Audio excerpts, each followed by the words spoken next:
Sekeres Price for Wednesday, July 17th, 2024. We're coming to you from the Nation Network studio, built by Arbor Lee, here at the iconic Wall Center, downtown Vancouver. Get reacquainted with downtown. How about a staycation at the Wall? All the shopping on Robson, the vibrant West End, the restaurants.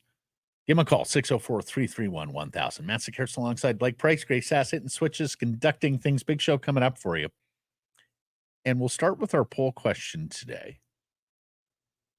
And it surrounds Arturs Silovs, who, of course, was re-signed by the Vancouver Canucks on Tuesday to a 2-year deal and at a very favorable freight. I know you were talking about how you thought he might creep up to $1 million, but he didn't have much leverage. I was ready for 1.2, to be honest. Didn't have much leverage as an RFA, so $850,000 for the next 2 years. He will be an RFA in the season thereafter as well. He is still 3 years away from unrestricted free agency. So we're asking, how many games should Arturs Silovs start next season? Over 27.5, under 27.5, about a third of the season, right? Demko plays 55. Silovs plays 57, or maybe Demko plays 54. Silovs plays 28.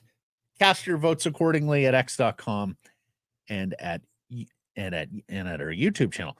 I went over for several reasons. Number one, you have to be wary of an injury to Thatcher Demko. It's just happened too often. Number two, I think they learned yet another lesson last year about leaning on Demko as much as they did. Ideally, you want to keep the starts in the regular season down, particularly if you're tracking towards a playoff spot, and keep him fresh for the postseason. But I also believe in Arturs Silovs, and I also believe in Ian Clark, the Canucks goaltending guru. So I think he'll earn some starts on performance as well. Plus, if he's just going to be an NHL backup now, no more Abbotsford, no more AHL, he does require starts to continue his development. So I put it all together, Blake, and I got to over. Yeah, I think it's, and again, it's not asking what will, because that might be a different calculus. It's what should happen. And I think to keep the goaltender fresh for the playoffs, and the goaltender being Thatcher Demko, I think you need to play Arturs Silovs. And you know, in an ideal world, it all works out. I think somebody needs to play 30-plus games, whether it's Arturs Silovs or a combo platter of Silovs and Patera. But if all goes according to plan over the first 10, 12 appearances for Arturs Silovs, hopefully he shows himself ready for the action, and they don't have any reticence on using Arturs Silovs. We'll have to see how it all plays out here, Matt. The danger is, of course, come February, if they find themselves in a place in the standings where they feel like they need to go pedal to the metal. And you can have all the best laid plans over the first 3-4 months of a season, but then, look at how it's all planned out. We really would like to win the division, and we're only 4 points back of the Oilers. Yeah, I think it's going to be a lot of Demko. Man, you have to resist that. You have to try to resist that and see the bigger picture. And these are guys that have been there and done that with the Penguins organization, so they're not going through this for the first time.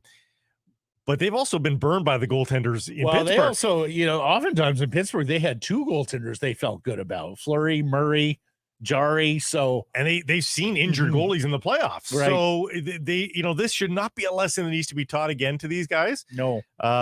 As much as finishing first might be that much more advantageous than finishing second, or certainly third versus second. But I also think you might have to back off a little bit with Demko these days, next year on workouts and practice and all that.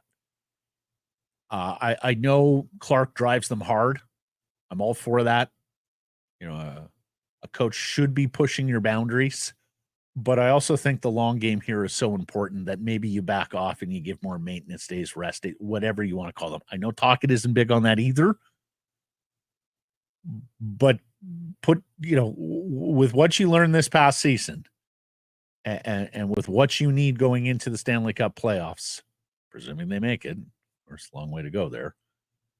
I do wonder whether you back off Demko a little bit this year away from the games as well as limit the number of starts. we were talking about the Canucks cap before we get to our top story here and Jake DeBrusk speaking, but we were talking about the Canucks cap after this signing. Puckpedia.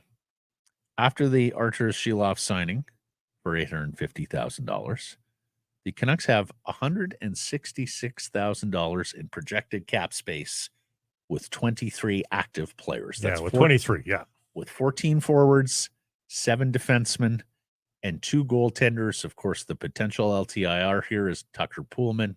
More than potential, almost certain LTIR here is Tucker Poolman. As Puckpedia writes, Hart Levine, the editor, publisher, founder, they could submit this exact roster for the opening night, then put Poolman for opening submission, then put Poolman on LTIR, and be able to exceed the cap by $2.3 million. And I know Patrick Alvin has talked a little bit about, don't want to be an LTIR. It's dollar in, dollar out at that point.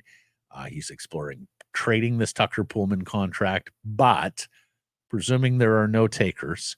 So the 14 forwards include Podkolzin, Oman, and DiGiuseppe. Let's just give Vasily a winger job on the fourth line, which would mean Oman and DiGiuseppe as your spare forwards. The 7th defenseman would be Noah Juleson.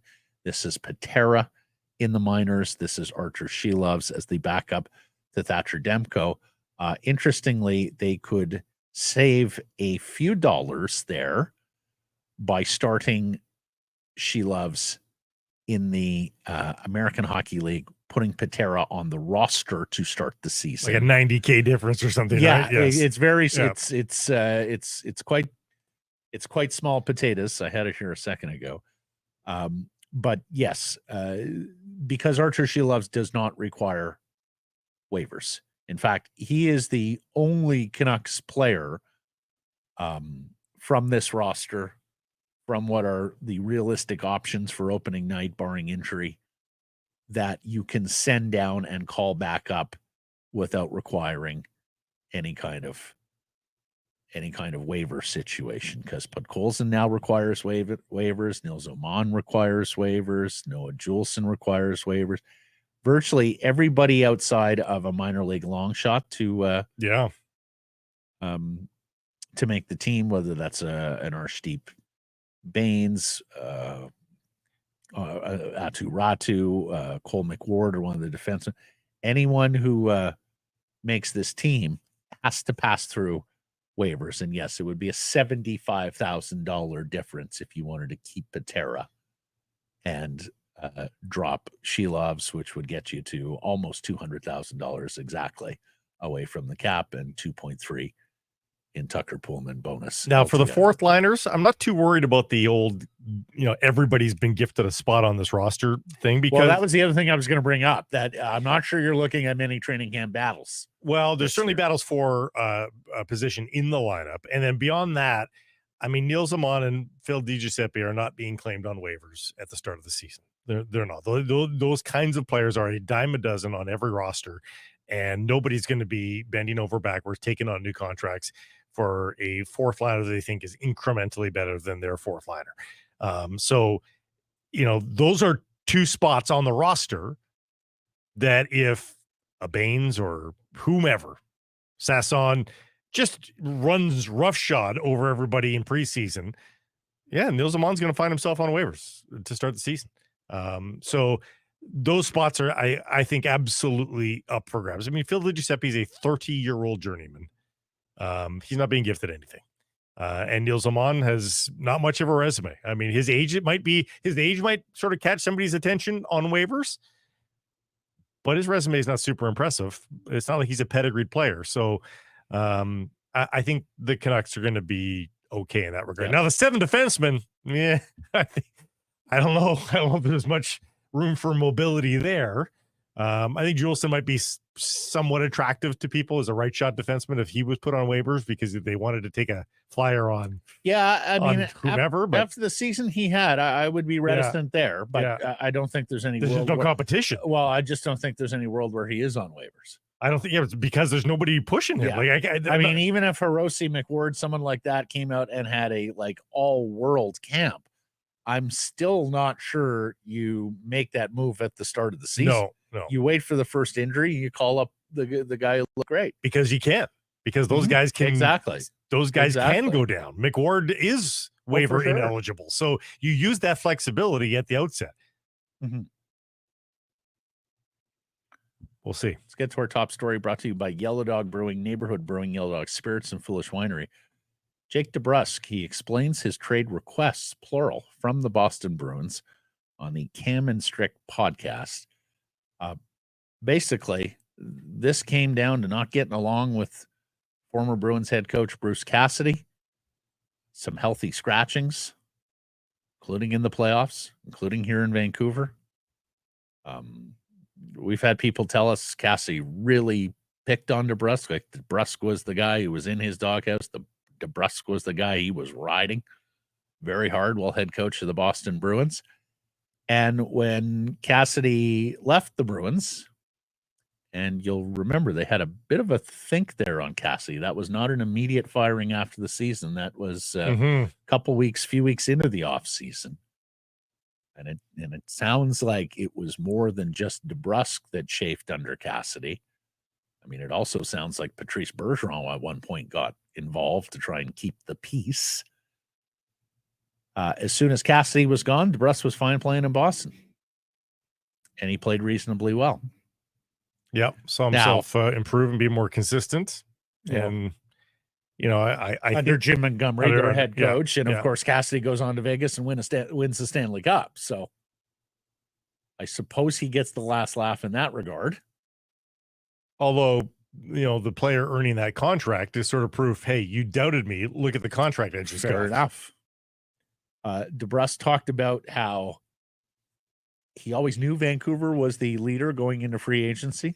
He was interested, however, in listening to what was out there as a first-time unrestricted free agent. As we talked about, he was one of the youngest unrestricted free agents in this 2024 class. And he also talked about the spirit, the energy, the fan base here in Vancouver. Quote, "I'm excited to hear that crowd go. That's one of the main reasons why I joined up."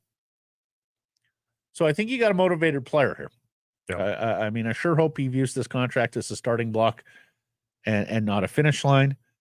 And I think you've got a guy who's eager to please his new employer, his new teammates, and perform for this fan base.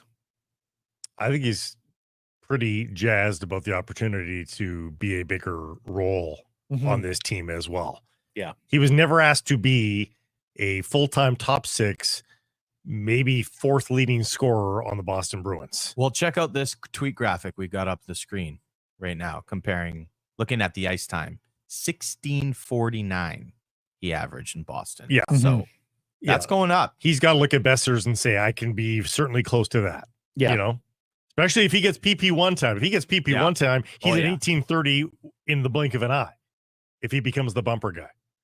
So I think he's pretty jacked. I think all the newcomers all see themselves in improved roles, and even Kiefer Sherwood, who's not going to be guaranteed anything in the top nine, I think he sees the flexibility that he could earn his way into the top. Well, including potentially duty on power play too, in the bumper spot, which the general manager has already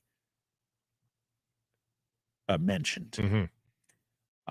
Getting back to the goaltending let's hear from our friends at Yellow Dog, and then I want to get back to something on goaltending. Yeah, let's do that and talk about the District Wine Village, of course, up in Oliver, BC. For all your craft beverage needs, it's called the Wine Village, but they got everything, folks. Visit Yellow Dog Spirits for some craft cocktails, the Foolish Wine, that fits the bill, and refreshing wine tasting at the Neighborhood Outpost for some of your favorite local brews. All three tasting rooms open 12 to 6 p.m. daily. You got to wait till beer o'clock, folks. Friend of mine, when we were in Penticton last year, made the drive up to Incomeep to play the golf course there. Shout out Todd Tweedy, our friend, the pro. And on the way back, he says to me, well, on the way back, I always stop in at the Wine Village. And I go, sounds quite civilized to me. And on a scorching hot Okanagan day, we sat there under the misters, the shade, enjoyed ourselves in the Yellow Dog, and watched the happenings. And there are some happenings there. That is a busy spot.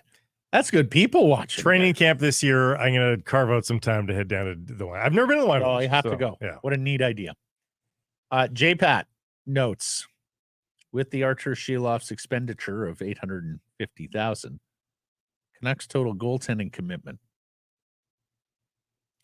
comes in under these individual deals. John Gibson in Anaheim, 6.4. Philip Grubauer in Seattle at 5.9. So 2 in division goalies make more than both of the Canucks guys combined. And of course, Grubauer lost his starting job last year, and Gibson's asking for a trade in Anaheim. Old friend Jacob Markstrom, who's slightly above at 6. Jordan Binnington in St. Louis, who's slightly above at 6.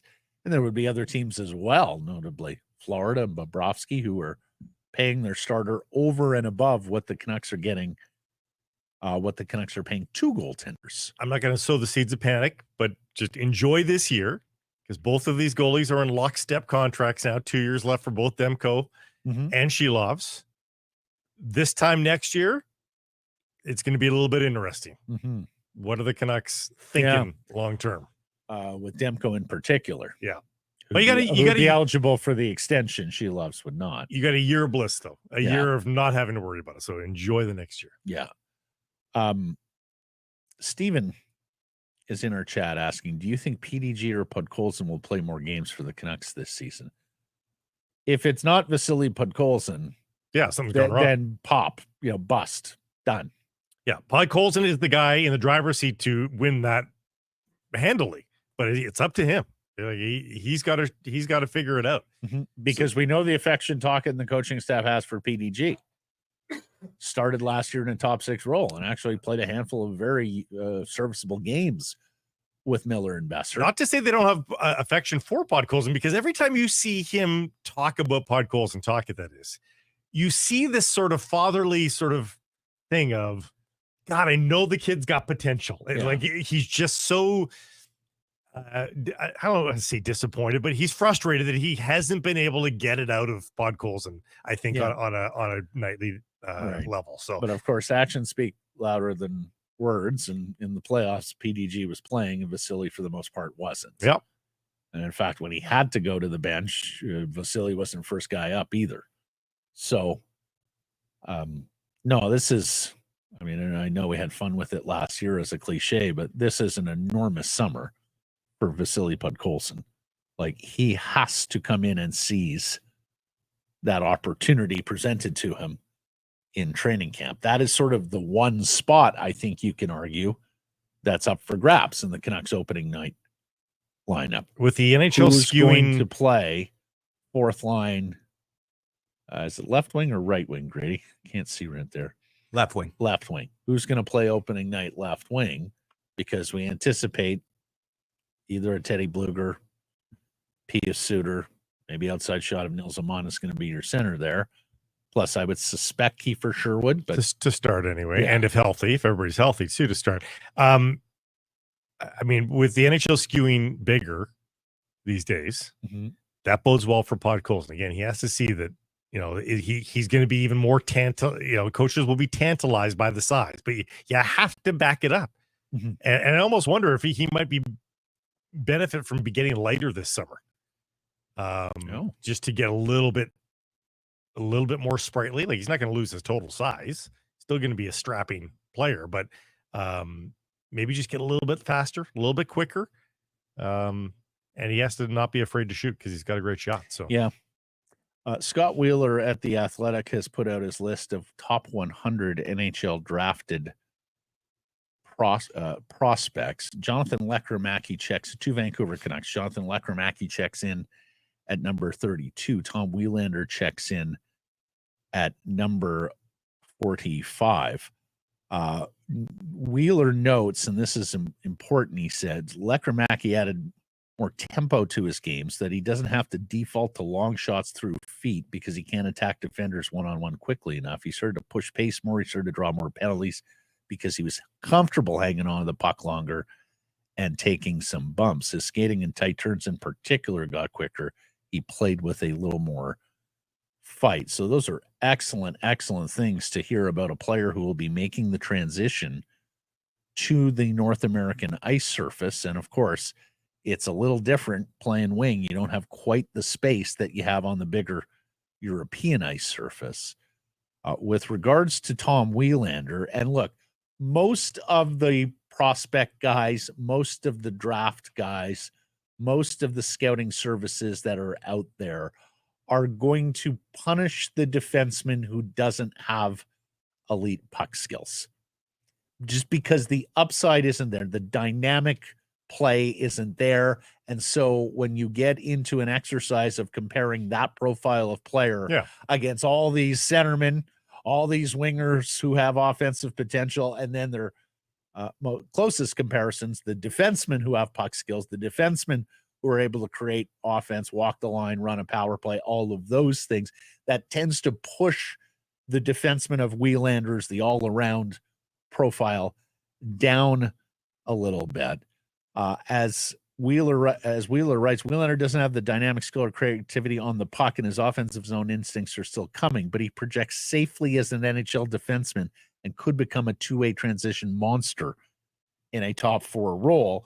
And that is very much what the Vancouver Canucks are counting on, because, of course, many who followed the draft thought he was a little bit of a reach where the Canucks took him, that it was a little bit of a need pick trying to fill organizationally right side top four defense, as opposed to simply going up there and picking the next player on your list or the quote unquote best player available, as many draft boards are run. But if he's, if he's Dan Hamhuis or something of the like.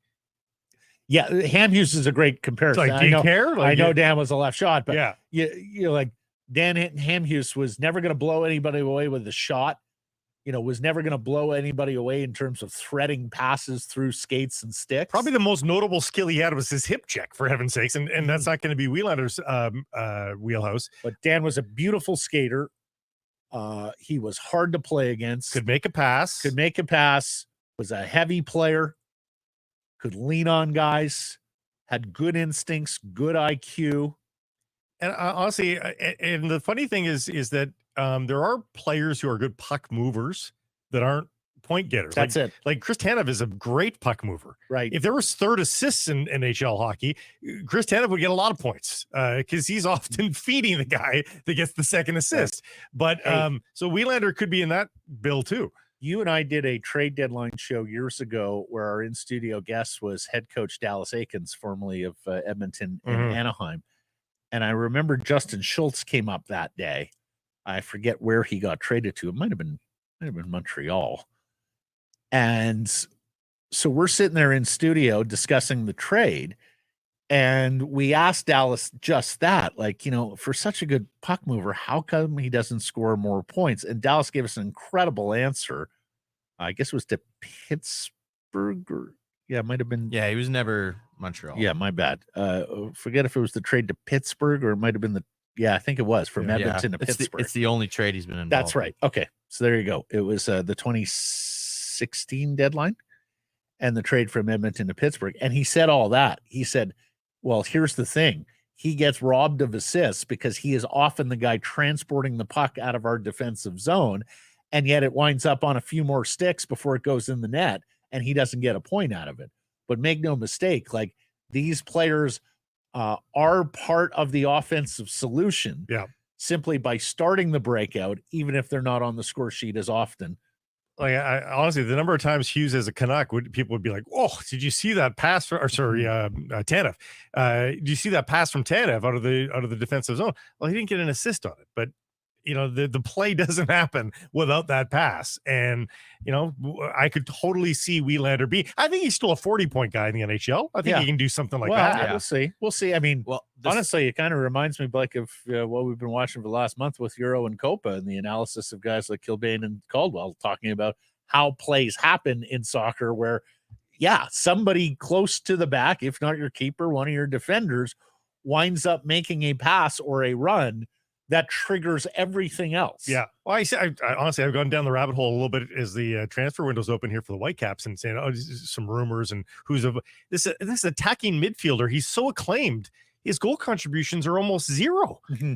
Same thing. Like he's making, and there's no hockey assist in soccer, but same thing. You're doing that last critical thing before the finishers finish. With no second assist. Yes. I'm reading an old first assist, though, yes. right? Yeah. No, the hockey assist is called the second assist. Yeah. Oh, okay. Yeah. But are the first assist uniform through every league and Yes, all levels? and MLS is one of the few leagues that actually does give periodic hockey assists. There okay. are, but it's very rare. Sorry, Grady, you were Yeah. going to say. Not that old, scouting report on Wielander. NHL comparable, Anton Strålman, who's topped out at 39 points. Yeah. Of course, right shot, Swedish defenseman. Right. Pretty decent career. Yes, he did. Just under 300 Yeah. points and 900. He's a little heavier, I think. As I recall, Strålman, I mean, we'll see what Wielander turns into, but, you know, I remember at one point, Strålman could be a little scary. Yeah. You know, he had some thump to him. Not quite Nick Cronwall, but yes. But good in terms of a guy you win with, but not someone you would list amongst the first 5, maybe even 7 or 8 guys from winning organizations. But I'd take that player. Oh, yeah. And if you had that guarantee beside his name on draft day, you'd probably be okay with that. I would take that player too.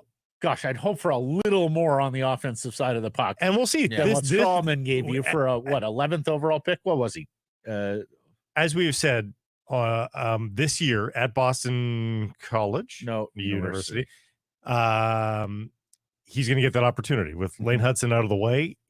He's going to be the guy. He's handed, at least at the outset, he's going to get the keys to the car in the first power play. BU, and let's hope he flourishes. Let's hope that some of that offense gets unlocked a little bit. The other oddity about Tom Wielander, his last season with Rögle in the Swedish junior ranks, 39 games, 4 goals, 21 assists, 25 points. His first season at Boston University, 38 games, 4 goals, 21 assists, 25 points. Very symmetrical hockey card. But again, as your second option, as your second offensive option, that's not a bad season in NCAA hockey. No, it isn't. And of course, it was a darn good team. And with Macklin Celebrini front and center. You were going to say Grady, or did you say? Nope, I said. You said. I hate these tweets, these reports, the one I'm about to read, because it's just about the imprecision of the NHL and how so many rules are gray. The St. Louis Blues announce that defenseman Torrey Krug has been diagnosed with pre-arthritic issues in his ankle. He's hoping for non-surgical intervention. This is from Cerro Valley, but currently out indefinitely. And if surgery is required, he will miss the entire season. The St. Louis Blues tried all offseason to trade Torrey Krug. Imagine. He's got a no-trade clause. He apparently turned down trades. There was one discussed with Philadelphia, if I'm not mistaken. Yeah. And with Anaheim. So, unsuccessful in their trades. Unsuccessful in making a trade for Torrey Krug. Now Torrey Krug's just going to go away. I mean, that's certainly one way of looking at it. LTIR cushion. That's certainly one way of looking at it. The other way of looking at it is, can you imagine if they had traded him and he arrives at the next locale with this ailment and a team gave up assets to get him? Like, imagine if that had happened. So, I mean, there's just no way to 100% know whether this is skullduggery or not. No, The NHL players don't go away on their own volition. Like, if he's turning down a no trade clause, and if he's turning down a trade, that sounds to me like he wants to play hockey. And all of a sudden he's willingly not going to play hockey. Like, well, he's hoping for non-surgical intervention, whatever that means. Right. So if we take that at face value, that this is a legitimate ailment, I don't think you can say that it's salary cap skullduggery. I sure hope not. But of course, with this league and the way it's operated, Blake, and like, that's the one thing that Gary doesn't understand. When you're not transparent, when you're not on the up and up, when you're not honest, people don't believe you in the moments when you require their faith and belief. Do you expect the Blues to be good this year? I haven't looked at them deeply enough. Because I think the other thing you have to consider. Well, here's the other thing. They don't particularly have a huge cap problem. Right. That's I mean, they're showing $6.5 million in space. Yeah. Like that's a So they're a middling team with cap space. This isn't these aren't the hallmarks of a team trying to play salary cap jujitsu. I would expect them to be a little more competitive, I guess. But I'm not, and actually, I'm not sure I do. Look at their defense, Blake. They're all old. Ancient. They're all 30. Ancient. I mean, Bennington had a hell of a year last year, and given what was being given up in front of him. So, no, actually, I don't anticipate that they will be much better. Yeah. Not likely. They are relying on a lot of 30-plus players. And in some cases, like 30-plus players have a lot of miles on them who have already aged a little more than your typical, like Parayko at 31. I'm just looking at the player, their roster from, where's Marco Scandella? Is he signed with anybody? Hasn't he retired? Did he? Did he retire? He was only 34, but he may have. One time. Why did that? Why did that? He's on the Blues. Why did that name? He's on the Blues. So he was still on the Blues. He was on the Blues. He's on their the Blues last year. He's on their Puckpedia page as a UFA. Right. So I was just he hasn't. Yeah, he played last year. Played 60-some games. Yeah, he's only 34. Yeah, that's what I'm saying. We got a Marco Scandella and Anton Strawman drops today. Yeah, tell it's July 7th. Pairing. Let's move on. Oh, we'll have him on the show tomorrow. He will be beaming with East Van Pride. Rob Williams. Rob, the hockey guy. Daily Hive. Offside. The world is coming to East Van. Killarney Park and Memorial South Park, designated as Vancouver's 2 official training sites for the 2026 FIFA World Cup. Let's hope the grass is in order. They're very particular about their training grass. We've come to find out. Yes. Through Copa. This is the fun part is, you know, there's not a lot of legacy stuff in a FIFA World Cup as opposed to an Olympics that leaves behind unique venues and that sort of thing. But these fields are going to be in pretty immaculate condition when the World Cup wraps up. Well, until we neglect them after the World Cup. So there'll be a few good weeks or months there on these fields. But mowing the lawn is only part of it. The other part is the drainage and all that sort of stuff that will be redone entirely in order to put the sod back down. That stuff remains in pretty good shape for years after they leave. So if you're in, the one concern I have for this is these are not easy jaunts. Like these are pretty far from the downtown core. And granted, because it's downtown, you're not going to get vast green spaces and a ton of playgrounds and parks in the immediate vicinity. So you do have to drive a bit, but I wonder if we're going to hear some griping about the teams of, oh, it's so far from our hotel. It's a half-hour drive. We'll see. And with all due respect to Rob, and I'm sure he'll rebut tomorrow, but not through the prettiest part of our city either. Well, you could create a decent. Not that I care what they, they'll be surrounded by enough natural beauty, but don't go down Hastings tour bus. I was going to say the bus going down Kingsway. No. Well, yeah. Or as T-Mart tweeted yesterday, pretty cool to think that Mbappe and the rest of France are going to train at Memorial South, then walk over to Duffin's Donuts for a glazed and a torta sub. Oh, Duffin's Donuts. A lot of people love Duffin's. Yeah. Mm-hmm. Yeah. I've never been. We'll see if France and Mbappe or whomever heads on over for a donut. They might send somebody. I would think they may send a runner there. Need some photo ops outside there.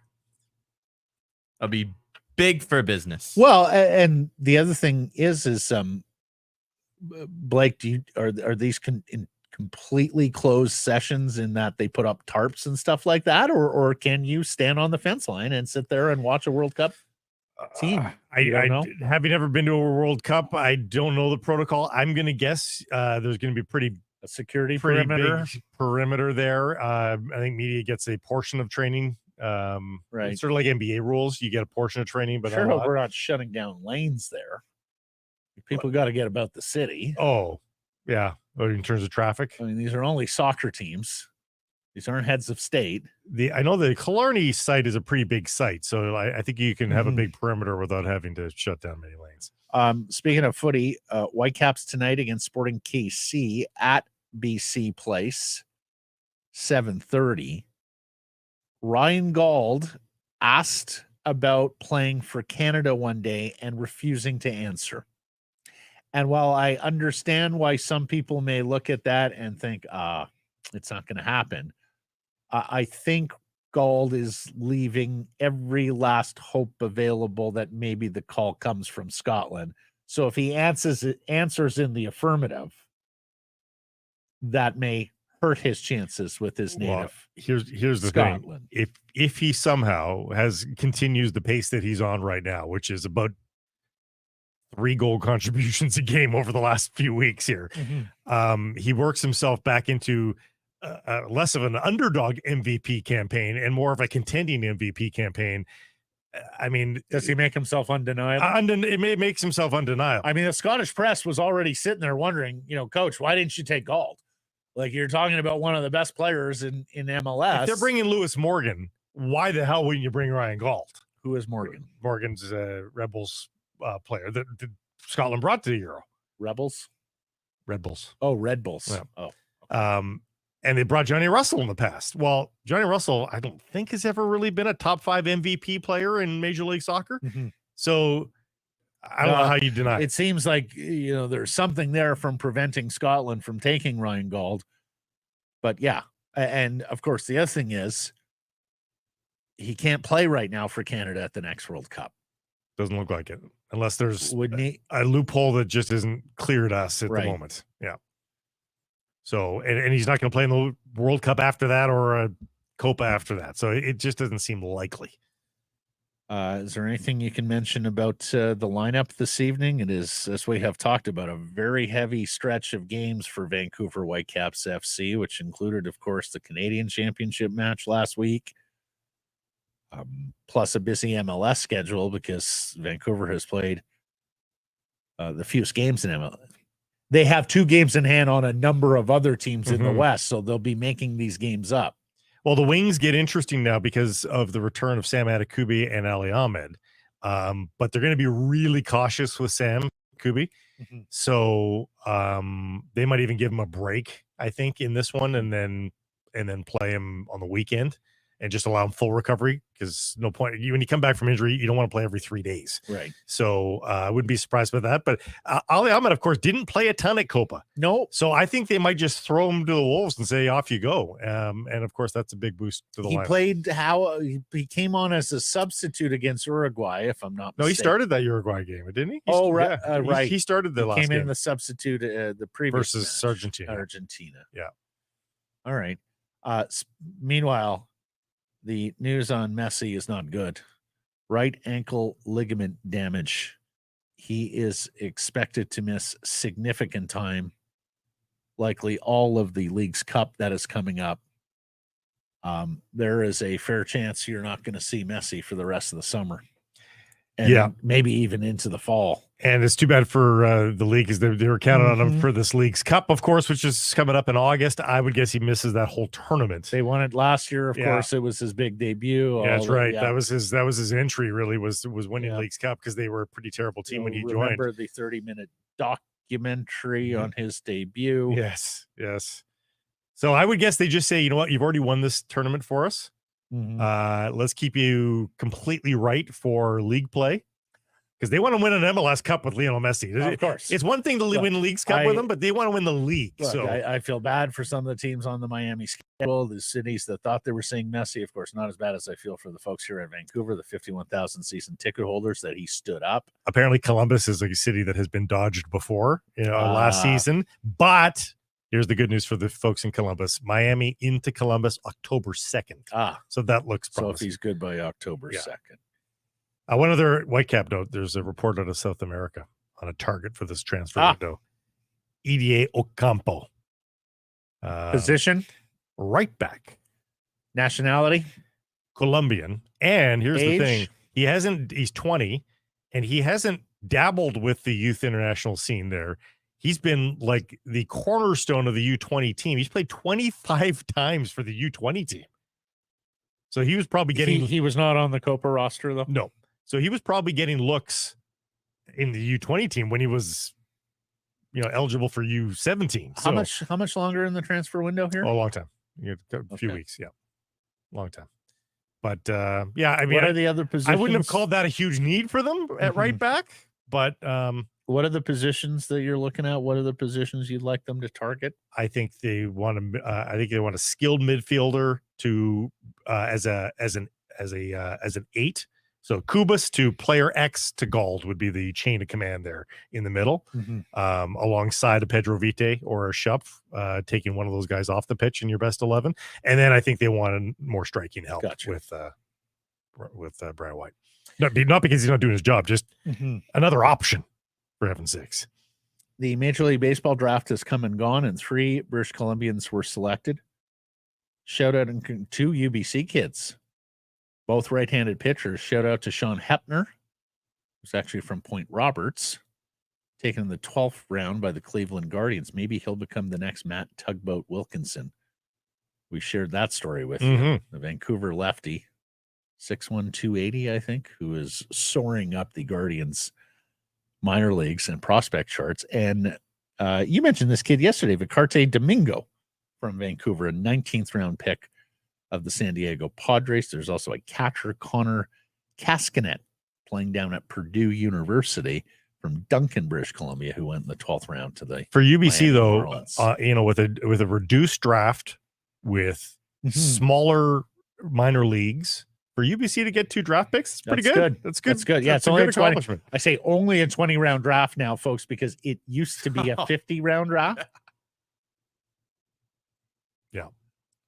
I was thinking about this the other day, because as you know, baseball was on the forefront of bringing the intelligentsia, the academics, into their sport. Like, it's been 20, 25 years since guys from Harvard, Yale, MIT, big brain guys. We're looking at more than traditional stats. Have been permeating front offices. And of course, you can take the sabermetrics debate back to Bill James in the late 70s. Debate. There is no debate. You can take the sabermetrics phenomenon back to Bill James in the late 70s. Who dared wonder, why wouldn't you bat the guy who gets on base the most first, not just the guy with the leading batting average? And that was revolutionary back then, right? He had the leading batting average and speed. You wanted him to steal. You wanted him to get on first and then steal second. Like, this guy hits 300 but never walks. And then you got a guy hitting 7th who hits 200 or hits 280 and walks a ton, gets on base nearly 40% of the time, to the leadoff hitter who gets on base 32% of the time. Anyways, that was revolutionary back in the day, folks. He was going to kill baseball. How dare you question the manager? It's one of the great all-time stories of an outsider looking in at a sport and saying, I know better, getting all the pushback from those in the sport, including the people who cover it. And it's hard to lo believe. and behold, with the passage of time, he got the last. They were saying it without saying it, but they were saying a single is worth more to me than a walk. That's it. That's exactly what they were saying. Yeah. When, of course, it doesn't make any difference. No. Oh. That speed, though. Yeah. Well, it's, the 80s Cardinals, that's how they built the team. Oh, yeah. Right? Coleman. Like Coleman, Smith, McGee were getting on. They were stealing bases. Yep. And then occasionally Jack Clark would hit a home run. I always laughed when analytics came over to hockey and there was all this pushback. Oh, my goodness. And the most simplest phrasing in hockey, pucks on net, is just Corsi. Yet you get all these old schools like, get the stats out of here. I remember Brian Burke saying it doesn't apply to our sport because we're playing offense and defense simultaneously. Okay. Yeah. Well, a lot of the truisms or the adages that we've had, you're right, Greg. They essentially reflect the stats that are now being seen. It's pretty funny. Where was I going with all this now? You just did the baseball draft. I think we can put it. Or you going down an analytics thing? Oh, yeah. Whew, we got there. The minor league. Thank you. Analytics Boulevard. No, but why it took so long for front offices and frankly the owners whose bottom line were on the line to look at it and go, we have 8 minor league teams. We've got teams with kids that, unless they make massive improvements, are never going to play in the big leagues. A full team of 1% chance or half percent chances. Like so inefficient. Yeah. We're spending all that money on a 0.5% chance. Like, and I hope he doesn't mind, but you know, there have been days at the Nat where sitting beside Andy Dunn, where the lineup has come up and Andy has said something to me like, yeah, right fielder's got an outside chance. Everybody else, not so much. It was just so inefficient. You were spending all this money. Well, particularly in the big minors edition, that was way more prevalent. But, right. Well, so what they've done now is to try to make it like, you know, they funneled it. They've gotten rid of a lot of the terrible players. Frankly, it's not too dissimilar from what the PGA Tour is looking at with regards to, do we need fields of 125, 150 players? Are there any fans tuning in on television or buying a ticket to come walk the grounds because of the 136th player in the world? Yeah. Are we not just better off funneling it, making it harder to get into these events, these 70-person events, elevated events, smaller fields? And I think you're going to see a lot of that going forward. Basketball might be the exception because basketball's got a development issue on its hands. 19-year-olds who are the 11th man on the bench. Well, can they develop? Yeah. I mean, you can work them out in practice and they'll play against good play. They got a shot, but the G League's starting to pay dividends now. A little bit.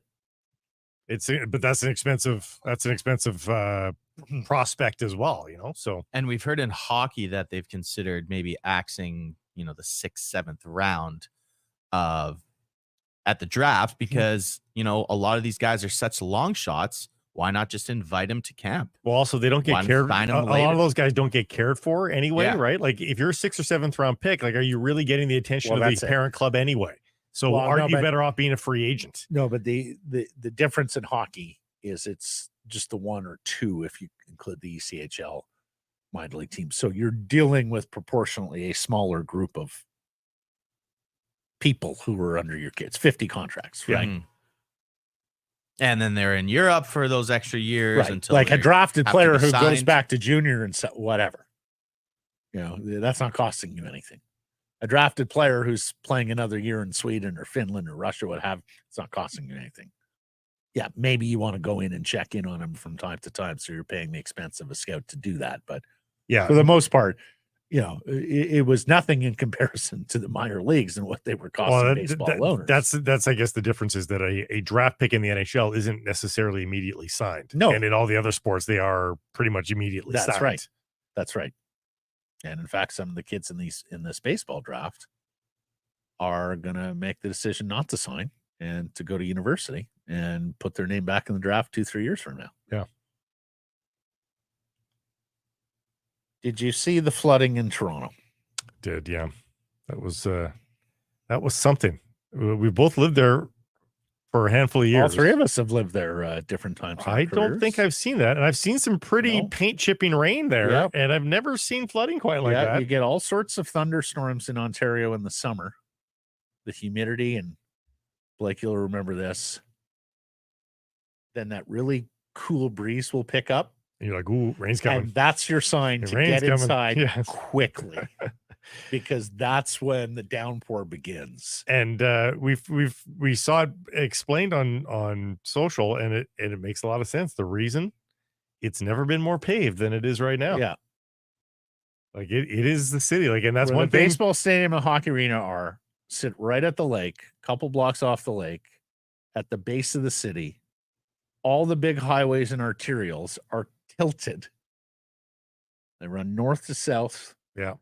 And so all that water, with floodways. very little vegetation to block it, comes steaming down the pavement and pools on Lakeshore Drive right near the baseball stadium and hockey arena, which made driving that road yesterday impossible. So not to mention the Don Valley Parkway runs beside the Don River. That bank's overflowed, so that arterial became impassable as well. So if you It want was to quite a flex, scene. if you want to flex to your Ontario friends, This is it. this is the time. You get a candy ring. As Blake always says, yeah, we get a lot of rain here in BC South Coast from October through April, some cases even June. But usually when the rain stops here, it stops. And you're pretty guaranteed to have beautiful summer day after beautiful summer day after beautiful summer day, as we've seen here for the last couple of weeks. Yeah. And check the forecast. It's no rain, in sight. Yes, which is kind of problematic to some degree, as we know. Yeah, with the I'm fires. starting to see the yellowing of the grass in my hood. Yeah. Kitts Beach, the hard pan of August. Did you see Drake's mansion was flooding? Oh, poor Drake. And did you see the color of the water that was pouring in? You think that was? That was unclear to me. That was. You think it was yellow water? Well, it was yellow brown. floor. It was brown water. I don't know if that's because of dirt. I don't know if that's because of. I thought it might have been brown tile, and it was just water on top of it, and that was the color of the floor. No. Oh, I don't know. It was pretty uniform color. It was a uniform color. There's a great tweet on that. Started from the sewer, now we hear. Oh, very good. I have another one. That's pretty good. At Matomic, Drake's past month. Lost a rap battle. Lost the same rap battle again. Lost $500K betting on the Oilers. Lost $300K betting on Canada. Mansion is flooding with shit. What a run he's on. Yeah, yeah. It's time to go on tour. Drake curse continues, everybody. He needs to pay some bills and get the hell out of the house, so it's time to go on tour. Get ready for that tour announcement any day If now. there was going to be a mansion in Toronto flooded yesterday, Bet365 had Drake's as the favorite. Yeah. Undoubtedly. Speaking of the Major League Baseball draft, the Vancouver Canadians are back at it on Friday here with a nooner 3-game set, fireworks extravaganza on a Saturday evening game. We're in 7:00 starts now in the summer on Saturdays. Family fun Sunday, of course, back at it at 1:00. And then returning July 30th for 12 straight at the Net. You don't typically see back-to-back homestands, but a scheduling quirk for the Canadians this year. They get 2 straight weeks in the summer that they're here. These games are sure to be busy. Kiddies are out of school. That's when the Net becomes a very popular destination. Get your tickets early.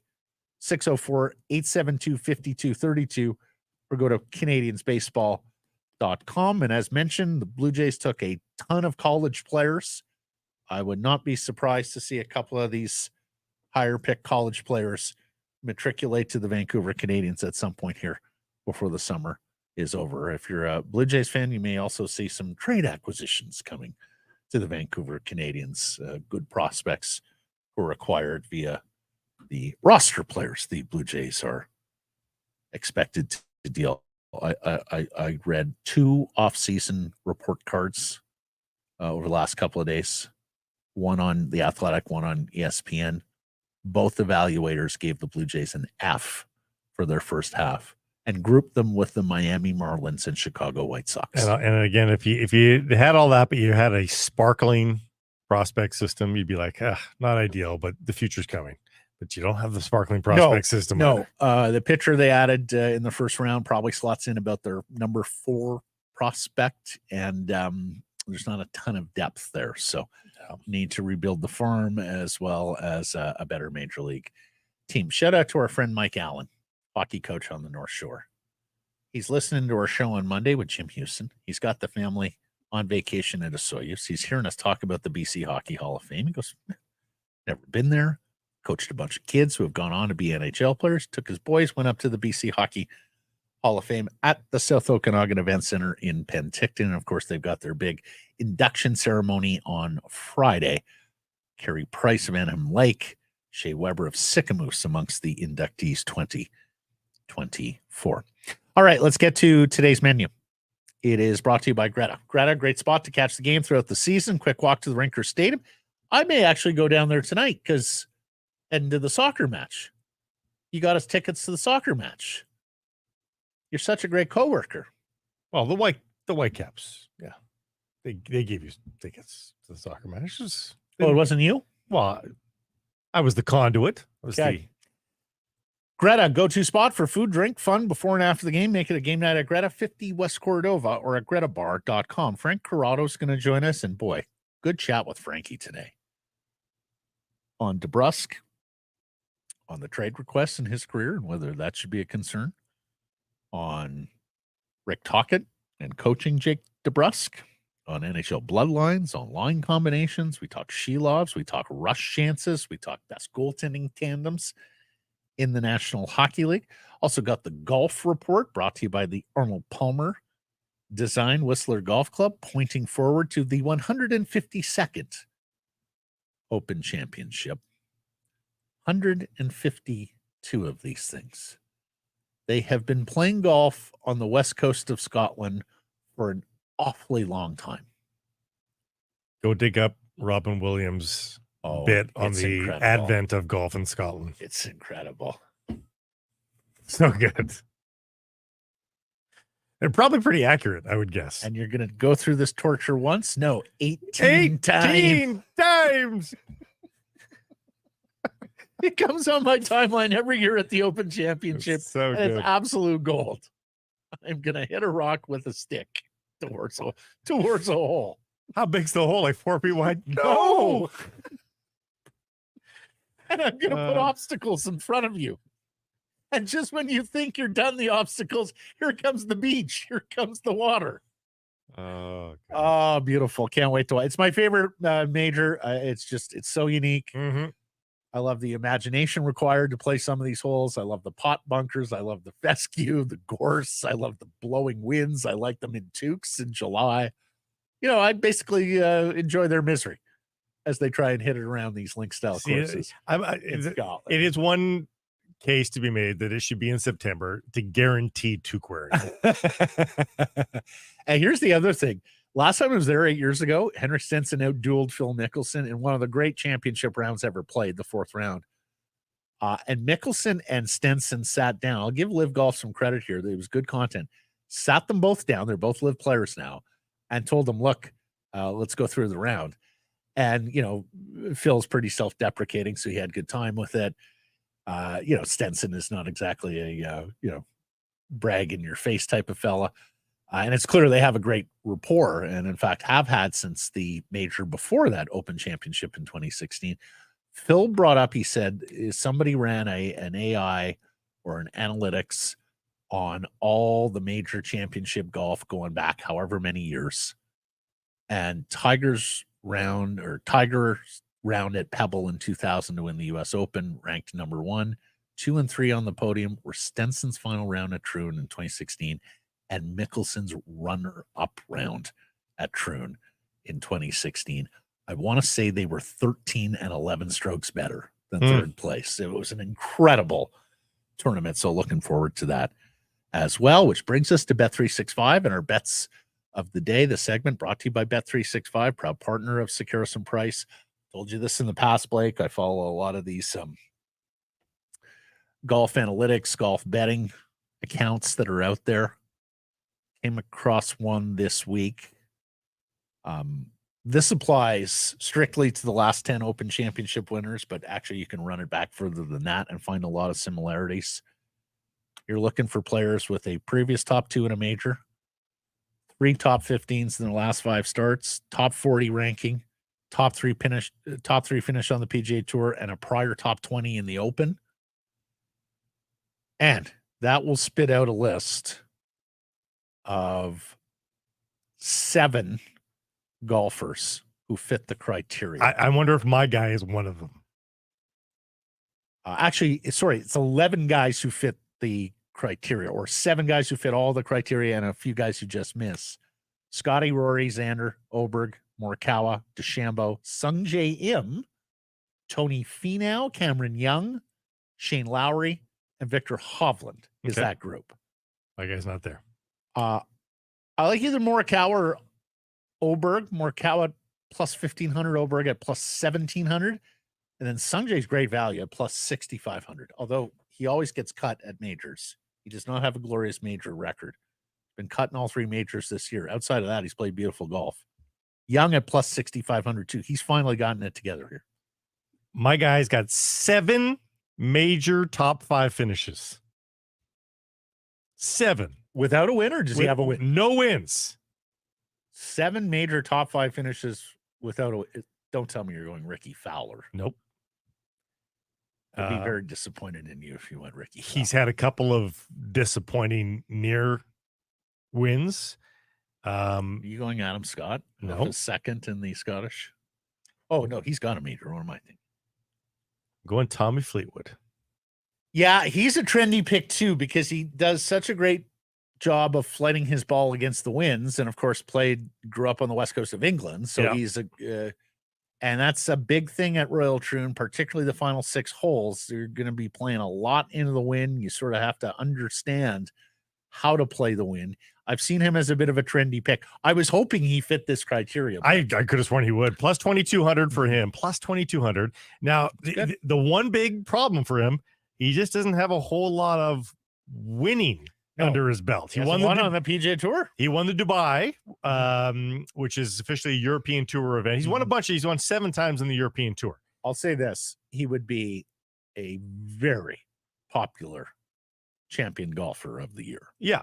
I mean, people felt bad for him when winning the Open Championship. Oh, yeah, for sure. And he's an easy guy to root for too. Yeah, he just seems like a likable guy, and that's part of it. I wanted somebody, an English gentleman. Open an account with Bet365 today and bet on a huge range of markets. So whatever the sport, whatever the moment, it's never ordinary. At Bet365, use code VANBONUS. Frank Corrado coming up next. Hockey season may be over, but it's always a great time at Greta. Air hockey season is never over. Right. And at Greta, it's the best air hockey table around, but all the best games. So never mind waiting for somebody else to stage something in Vancouver for you this summer. You can stage your own thing. The fun is always there at Greta. A quick walk to the rink or stadium. It's a go-to spot before the game, after the game. Make it a game night at Greta, 50 West Cordova, or at gretabar.com. Now by former Vancouver Canucks defenseman, TSN hockey analyst, Mr. Frank Corrado, who has managed to stay dry during Toronto's flooding.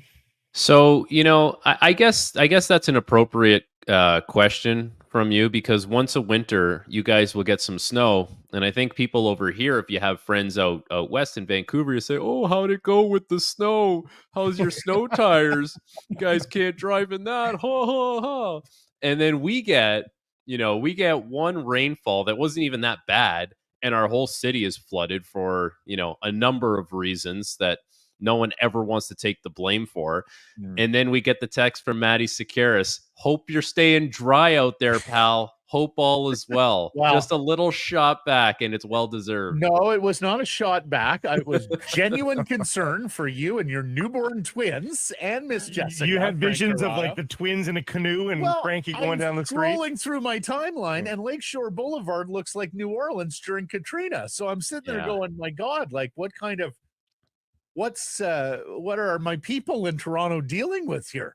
No, we're good. I don't know if Drake's good, but we're good. Yeah. And here, I'm sitting there and I'm changing a diaper in my kitchen, and I got like a fist full of shit all over my hand. And my wife says to me, "Oh, Drake's house is flooded." I said, "Imagine that. Bridle path, Drake, he's dealing with sewage infested water in his house. We're up in Vaughan in the burbs in our tiny little house, and we're good." So, it's the little things. It's the little wins in life when you're covered in shit that make you feel good. We're good, but you've got a fistful of shit in the kitchen? Well, we have...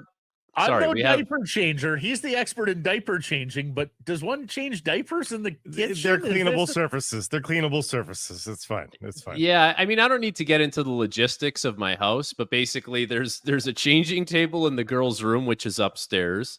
The kitchen is like an open concept kind of thing. So there's like a kitchen, there's the seating area, there's the table, and there's like a little side area where we said, let's put something on the main floor so we don't have to trek up and down the stairs every time we have to change a diaper, which I don't know if you know this, Matt, is very often. So there we are. I will say, like, it's far from the food preparation area. So, Frank. Yeah. Yeah. I mean, you've heard the expression, you don't shit where you eat. Right? Apparently you do in our house. Do you think Kendrick reached out to Drake about the house? Oh Yeah. my, oh my, oh my. Okay, let's talk some hockey here, because between last week and the opening of this hit, we haven't done a lot of that with Frank It's Corrado true. of late. He distracts us. Exactly. Sorry. Jake DeBrusk, he acknowledged a couple of trade requests in Boston, and it seemed like his name was forever on those trade boards, Frankie. What do you know about those situations, and would you be at all concerned as a Canucks fan or a Canuck that you're talking about a player who has wanted out in the past? No, I wouldn't be concerned about that at all. And it's funny because, there were trade requests in the past, and then you would get the news that Jake DeBrusk has rescinded his trade request. And then that happened to coincide with a certain coach leaving the organization. So you always have to wonder, like, what is happening behind the scenes with that relationship that would lead to the player saying, I need to leave here. I want to play somewhere else. I don't think it has anything to do with, the character, the personality. I was doing a radio show here in Toronto, and we interviewed Jake DeBrusk, and I sent someone a message who works with Louis, because I don't know Louis, but I just said, if you're talking to him, please just tell him, like, we were blown away by the personality, the charisma, the amount of detail he was able to go into. Like, he blew us away with the interview. So I think he's, from just talking to him a little bit in that kind of platform, in that environment, I don't see anything that would be a red flag as far as, the character and personality. And the matter of asking for a trade, there's so many different reasons why that may happen for a player. Well, there was a much publicized coaches feud there. Mm-hmm. Like, Yeah. Cassidy didn't meld well, right? I mean, so Cassidy leaves. All of a sudden, he doesn't want to get traded. I mean, you can do the math on that. But I think Jake DeBrusk, in the context of the Vancouver Canucks, I think Tocchet is hard on his players, but not in a way where it's going to go overboard and it's going to cause issues for the guy where, he no longer wants to be there. I think he's hard with a purpose, and genuinely just wants to get the most out of his guys. And at the end of the day, can still relate to these guys in such a way that, he did with Phil Kessel in Pittsburgh. The way he was able to get Evgeny Malkin going, like, as an assistant coach. Like, I think he really, having that background, being able to lean on that relationship building goes a long way when it comes to trying to push your players. It's one thing to be a hard driving taskmaster and all of that as a head coach, but Tocchet seems to have found the, sort of tender side, the side where he can pull a guy aside, talk to him and let him know, I'm on your team. I'm in your corner, even if I am pushing you. He and Brindamore look like Bond villains, but they're actually pretty cuddly. They are cuddly enough. They're not, you can't be full cuddly either, right, Frankie? You do need to have accountability still at your disposal. And I think they've walked that fine line, the two of them. But Rick Tocchet here in Vancouver, most notably. So what's the best example that comes to mind for you guys when it comes to Rick Tocchet pushing a player the right way to succeed? Because right away, I think of Dakota Joshua. I think of last year, training camp, kind of being hard on him. I can't remember exactly what the words were that he said in the media, but it wasn't pleasant. Like, it wasn't exactly a glowing endorsement on Dakota Joshua, but the main thing behind it, the thing that was driving it, was that he knew there was more there. And he needed to find a way to get that out of him. So I think that's a great example of a player who, could give a little more physically, could give a little more offensively, could find another level as far as staying engaged and playing with that edge. And Tocchet, he walked that balance of, using that assistant coach kind of relationship building and the head coach kind of being firm and assertive and making sure that you demand a lot out of that player. I think it's a great mix to have. And that's what kind of sets him apart and makes him a Jack Adams Trophy winner. When a guy's a second generation NHLer, does that change anything for him when he walks into a dressing room? Like, do other guys know who his dad is and sit there and wonder, okay, what we got here, given that it's a second generation guy, like nepotism, or dressing rooms on the lookout for nepotism, basically. Well, if you walk around like a D-bag, then yeah. I mean, if you walk around like you're God's gift to hockey, which you don't need to be a former NHLer's son to do that. Anyone can kind of do that. So, and I also think of, Louis DeBrusk was a hard-nosed, physical guy. I don't think, I don't want to speak for him, but I don't think he walked around like the game owed him anything. He kind of devoted a lot to the game. And if anything, he would have instilled that kind of attitude and mentality in Jake DeBrusk. So if anything, he got a great education in what it takes to, not take a day for granted in the NHL, and, how hard it is to stay and to succeed in the NHL. I kind of go down the list of former NHLers' sons who have played or are playing in the NHL today. Like, I think of two right away. I think of Matthew and Brady Tkachuk. People can't say enough good things about those guys. One guy just won a Stanley Cup. One guy's a young captain on a team in Ottawa. I think, if anything, those guys have an advantage in the sense that they're well-trained, they're well-versed, they know the world, the NHL world, they know how things work, and they kind of have been, they've had a front row seat to all of that their entire lives.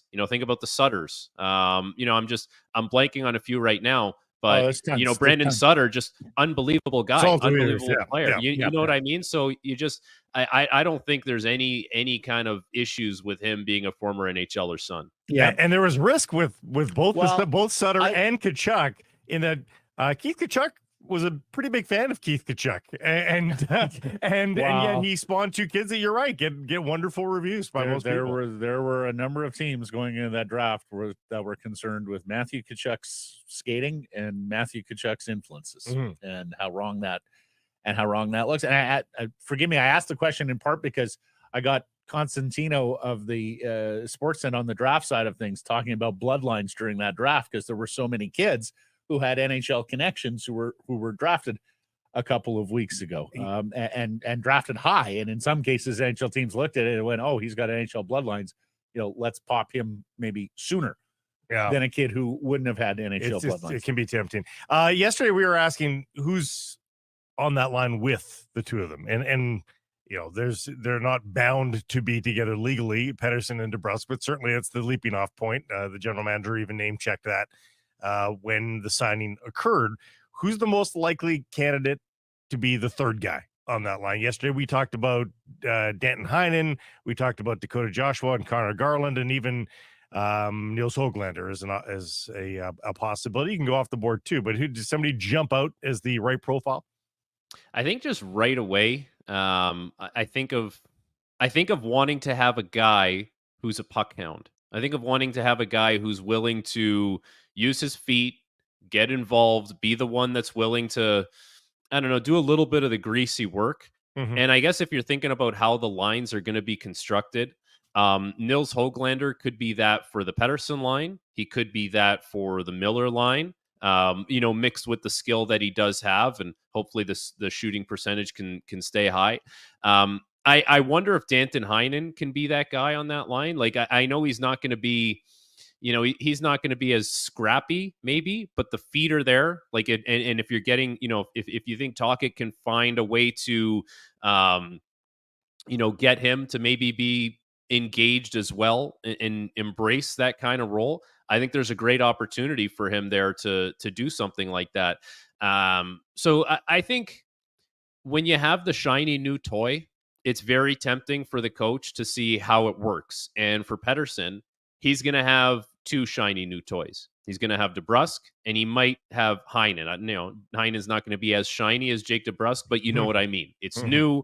It's you want to get a look at it, and you almost want to eliminate all the excuses for the player, where you go out there and you say, I'm going to put you in the position to succeed. Meaning, I'm going to put you with two really good players, and there's not going to be any excuses for you.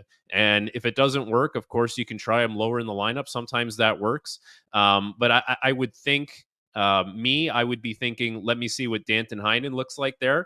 But if the third line wasn't as good, like that line with Garland, Bluger, and Joshua, if that wasn't as good, I would love to see what Dakota Joshua looks like with Pettersson and Jake DeBrusk. I just think that would be very intriguing. But I guess you're breaking up a line that really works. But I would that's probably the one that intrigues me the most as to how good could that line be with Joshua being the puck hound, being the physical guy, doing a little bit of that greasy grunt work to get those guys the puck.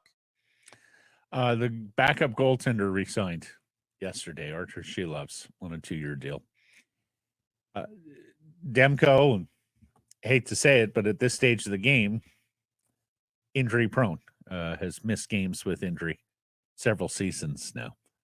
What's the optimal, based on what you saw from Silovs in the playoffs, and let's face it, his playoff track record is bigger than his regular season track record. But for you, what would be the optimal way to divvy up the starts next season? Okay. To account for Thatcher's injury history, try and keep him fresh for the postseason, and get Silovs enough games so that you feel like you've got a young goaltender who's still developing and getting his necessary time. I think Silovs needs to play like a substantial amount of games. Like if Thatcher Demko falls into that category of the classic starter in the NHL, the workhorse guy, the stud number one goalie, but he can't be deployed like that because he gets hurt and it's too often, and you need him for the playoffs and you need him playing well at the right times. So that would mean, Arturs Silovs probably has to play, I don't know, 35 games. Like, is that, I mean, it seems like a lot for a young guy who's going to make the jump from the American League to the NHL. But if it can be like a 45, 35, and I know there's a couple of games kind of, miscellaneous there. I think that would go a long way for Demko in making sure that he's a little more fresh. And but that's also something that the coaching staff will have to make sure they're working into the schedule. Like, because if you're thinking you're just going to run Demko and then Silovs is going to play your back-to-backs, you're probably looking at another injury or two for Demko. Like we've just we've seen it too many times, and hopefully he can stay healthy. Hopefully he can play a lot of games. But I think if you're trying to push Demko into that 52 to 58 game range, I think you're asking for trouble. So now this is where Silovs, who gets a 2-year deal, who, that shows that the organization believes in him. It kind of goes from him getting thrust into the NHL now, and in my view, not being the cushioned backup like Stolarz would have been in Florida, like Brossoit would have been in Winnipeg. Now, all of a sudden, you are kind of in a little bit of a tandem, whether, the starting goalie is a tandem goalie or not. In order for it to work well and Demko to stay healthy, it has to be a little bit of a tandem. So I think thinking about it now, it's got to be, 45, 35, and then, your couple extra games, you see what shakes out there. Is it amongst the best goalie tandems in the league if it's Silovs and Demko? I saw some conjecture about that online yesterday, and it made me think, there's got to be two veterans that certainly usurp a young up-and-comer and a veteran. But, of course, the veteran that you do have is a high-quality one. So where does the Vancouver goaltending rank if it is Silovs and Demko? Well, I think just by default, having Demko, you're going to be in the top third, regardless of what regardless of what the tandem goalie is going to be. Like, if you have that guy, you're already a really good duo. Now, I'm trying to think, like, Shesterkin and Jonathan Quick was really good last year. In theory, Varlamov and what the hell's his name, Sorokin. Like, that in theory is a very good tandem, although it wasn't as good as it has been last year. So there are some that are already kind of existing. But here's the thing: like, if Silovs comes in and he gives you a chance to win, every night that he's in the net, he doesn't let in soft leaky goals, and he probably plays at like a 9. I don't know if he plays at like a 908 to 912. We're talking about one of the best tandems in the league. And you have faith that Demko is always going to hold up his end of the bargain. And, even just, if you go through the Pacific, right? Like, it would be a better tandem than Edmonton has. It would be a better tandem than Vegas has, than Calgary. Just going through the teams there in California, the Ducks tandem would actually be pretty good, but the team's no good. So that doesn't even matter. It's completely irrelevant, right? Better than the Kings, better than the Sharks.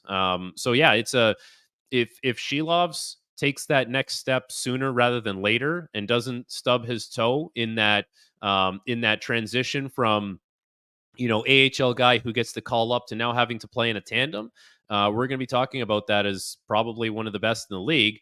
But it'll be up to Silovs to make sure that he can actually absorb the workload to make sure that Demko isn't getting hurt. And of course, Boston had to break up their tandem, right? Yeah, well, Boston had to break up their tandem. Hellebuck won the Jennings, although carrying the Lions' share. I mean, Bobrovsky and Stolarz in Florida. I know Mike McKenna of Daily Faceoff ranked the Islanders combo that Frank was talking about, the Russian Sorokin and Varlamov, number one heading into last season. Wasn't the greatest year for Sorokin, but I think it's absolutely amongst the best, particularly if it's the Silovs that we see in the postseason come back perhaps even stronger in this regular season, or at least more confident. Frank, chances off the rush. You do such a great job of breaking down the X's and O's and the actual way the game is played for us. Now, we know the Vancouver Canucks didn't generate a lot of them. We know a lot of that is system designed, right? That Rick Tocchet expects some things and is going to err on the defensive side of the puck. Don't turn it over once you get across your blue line. But Tocchet is somewhere in Vegas in a bunker doing a deep dive on how to generate more rush chances without giving up, or hoping not to give up anything defensively. How can they do it? How can the Canucks be a more dangerous team off the rush this coming season? Okay, so the first thing that comes to mind is hopefully you play teams that aren't defensively responsible, and they give up the middle of the ice and they don't have a high forward, and you can just break out and attack off the rush. That is not the case in the NHL. Everyone, takes care of their own end to some degree. Some teams better than others, but so you can't rely on that on any given night. The first logical thing that comes to mind is the cleaner you are on your breakouts, and the more you break out on your first attempt, so that you don't have to slow things down. You don't have players getting bogged down and having to spend, 15, 20 seconds trying to break a puck out, and now, getting going from a standstill. The more you can have clean kind of exits, the easier it's going to be for you to attack off the rush. But the other thing in regards to how, Tocchet likes to play, he always talks about the slash support player, right? Which is basically the winger. Let's say the puck is on the left side of the ice. So the winger who's on the right side of the ice, he has to bust his ass and go right across the ice, right through the middle, and get to the left side of the ice to support, up the wall. Well, it's good to have that puck support. A lot of the time, what that does is that leads to a chip up the wall and then a chip in the zone. And now you've dumped it in and you're trying to chase it. So you're not attacking off the rush. What that is supposed to do is open up, a piece of ice basically underneath for the defenseman to get up in the play. The issue with that is not every defenseman is made for making plays off the rush. So sometimes a defenseman will get that puck. He gets to the red line. Maybe he's been on the ice for 40 seconds and, they didn't have the clean breakout, but they finally got it. And it's just a big rim around the boards. So now you've dumped it in again. So I guess, two parts of it for me. First part is breaking out on your first attempt more often than not is going to be very important. And then if you realize that happens and it's clean, you don't always have to live and die by the slash player coming across to support. You can spread things out, because now if that player stays on his side of the ice and it's a clean puck and it's not a dirty puck means there's someone on you, it's bouncing, it's rolling, your back is facing the middle of the ice. If it's a clean puck, now you can attack in 1, 2, 3 chambers, right? We get the puck to the middle of the ice. Now that defenseman, remember the one I talked about, got that puck under and he did the big ring around. Well, now he's not doing that. He can actually join you and become the second wave of players. Like all this, it happens so quickly.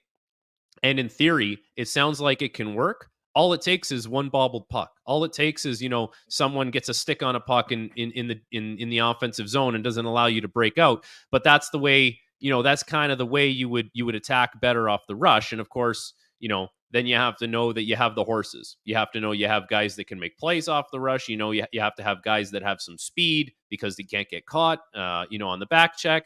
Like there's a lot that goes into it, but breakouts, being organized through the neutral zone, having some speed. I mean, those are your three basic things that would allow you to attack better off the rush. Absolutely love it. Clean puck, dirty puck, and chambers. Terms I have never heard about the game until this morning, Frank Corrado. You get the you know what a change, like you get it. Of course, right? I know the chamber. Yeah. In soccer, they say run the channel, right? Yeah. I hear you. Yeah. Chambers. Before you go, you stay in your chamber, incidentally. I'm happy in my chamber. I would love to stay in my chamber. Please don't come in and intrude on my chamber. Before you go, and you are allowed to get out of jail free card here if you've got no comment, don't remember, haven't seen the guy. We went down the rabbit hole a little bit on Anthony Romani from the North Bay Battalion yesterday. Just wondering how a guy who leads the OHL in goal scoring at 18 falls to the 6th round of the Vancouver Canucks. Did they find something there in the 6th round? Have you seen much of him? Do you remember noting him at all? So what's funny? He actually played on the Toronto Junior Canadiens with my wife's cousin, who's in 05 as well. So I would have seen him. Probably would have seen this kid play since he was 12 years old. Like he's very, very skilled, which is wild. It's wild that you mentioned that name. Yeah. Yeah, like he's very. You're telling me there's Toronto Italian hockey connections at play here with Romani? I wasn't even playing the Italian card. I wasn't. I can't tell you that I've met the kid or talked to the kid. Like the last time I would have watched him play, at a close level would have been maybe minor midget. But I just remember him being always one of the more skilled players on the team. So I don't know. I feel like there's a good base of skill there. And it's been that way since I was watching the kid play since he was 12 years old. So it's not like he just came upon the skill recently. So I don't know. I don't know why he slips that low, but he was passed over last year. It was the second time through. He's a late birthday in the draft calendar. Okay. And so he gets passed over. And then I guess he's tarred with that brush, if you will, going into his second draft. And he falls to the 6th round. It just seems like, that's the kind of perfect 6th round draft pick where you're like, why is this guy still here? And the Canucks got him. So we'll watch him. I think if you're going to take a risk on a couple things, size and skill. Everything in between you can kind of find. So nice to see, to see him doing well. Yeah.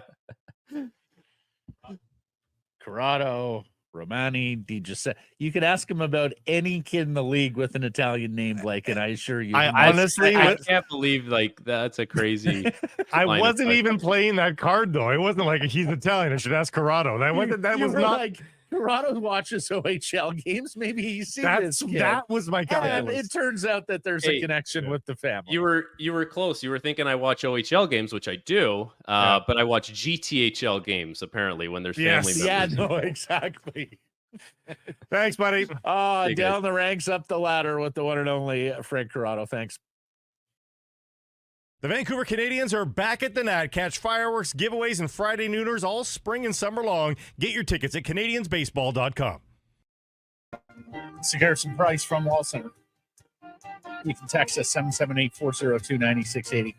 Email live at sekeresprice.com. The Golf Report brought to you by the Arnold Palmer designed Whistler Golf Club, where a sensational season is underway. Amazing reviews on the course conditions, the service, and reminding group organizers of 12 or more, it is not too early to get your September, October buddy corporate trips booked. Prime time's filling up fast. And if you do so, you, the group organizer, plays for free. Tell us about your group at whistlergolf.com/groups. The 152nd Open Championship from Royal Troon, and quite a week for Tiger Woods, who had to explain why he declined the Ryder Cup captaincy. And as many expected, it is because of the time constraints and all the committees and negotiations he's involved with the PGA Tour and the Saudis. Wonderful response to it all. He had to respond to Colin Montgomery, and more on that in a second. He warmed up beside Phil Mickelson in silence, neither acknowledging the other's existence on the range. And he had to answer questions affirmatively, as it turns out, about whether he thinks he can still win. So here's the Monty controversy. And really, outside of one phrase here, I think Colin's spot on. Quote, I hope people remember Tiger as Tiger was, the passion and the charismatic aura around him. There's none of that now. At Pinehurst, he did not seem to enjoy a single shot, and you think, what the hell's he doing? He's coming to Troon, and he won't enjoy it here either. There is a time for all sportsmen to say goodbye, but it's very difficult to tell Tiger it's time to go. Obviously, he still feels he can win. We are more realistic. The only thing I disagree with there is the charismatic aura. In fact, I have found Tiger to be a kinder, gentler, lighter, more self-deprecating personality. Off the course, yes. Like in front of a microphone, yes. A little more on course though, Blake. Remember, he used to not acknowledge, virtually anything unless he was celebrating a big shot. See, I'll agree. He's been a little bit more willing to engage with galleries and playing partners, and yes, and early in rounds when he's feeling okay, but the body lets him down, and then he gets grumpy about the body letting him down. And I'll agree with Monty there. He doesn't look like he's having fun. No. But here's the thing. When you have earned your way in, and this was Tiger's response to it all, was, as a past champion, I'm exempt until I'm 60. Colin's not. Yes. We've always seen this. Like, it's why the Tom Watson run was so wonderful. At 59. Because he's allowed to do that. And we've been okay with that pageantry. Yep. For years. Why all of a sudden are we not okay with it for Tiger? Now, if he's a blustery cloud out there of miserableness, you're right. That doesn't look great. Watson had a smile on his face from tip to tail and was just happy to be there. If we saw that from Tiger, I would say really F.O. Colin Montgomery. But if he's going to be a blustery bit of misery because his body's letting him down, that's not much fun to watch. So a few things here. I hope he can turn that part around. A few things here. You're right about Watson. Palmer hung on too long and started to get frustrated with himself and hit shots that the great Arnold Palmer would never have hit. Watson and longer, by the way. So that resonates. Of course, Jack always said, I'm not going to be ornamental. I'm not going to be that ambassador. And then slipped into the role and had a pretty good run at the Masters at a late age as well. I think the difference with Tiger, Blake, is that he projected so much athlete, so much strength.